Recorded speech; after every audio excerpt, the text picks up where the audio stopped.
А ведаеш, што я яшчэ памятаю, а я памятаю вось гэтыя белыя вазы на лесвіцы кахання. А гэта яшчэ было да рэканструкцыі 2004-2005 гадоў, ці калі там гэтую лесвіцу І разбуралі. каштаны.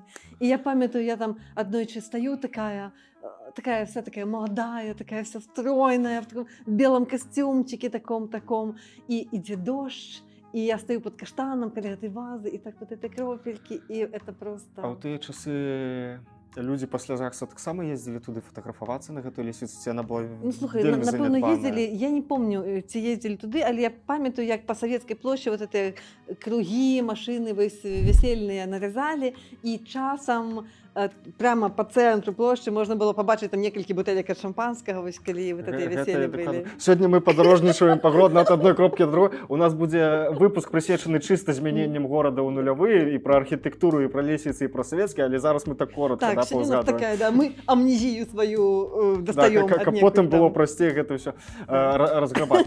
І Савецкую плошчу я таксама памятаю, да, як прыязджалі, тады было модна там на белых машынах, мерседесах, которые там прыязджалі на Савецкую плошчу, круціліся, выстраиваліся гэтыя калейкай аўтамабілі такой, у шэраг, і там молоды. А зімой, калі яшчэ ялінку там ставілі, яны ж яшчэ там пад ялінкай гулялі, шампанскае выпівалі. Да, дакладна.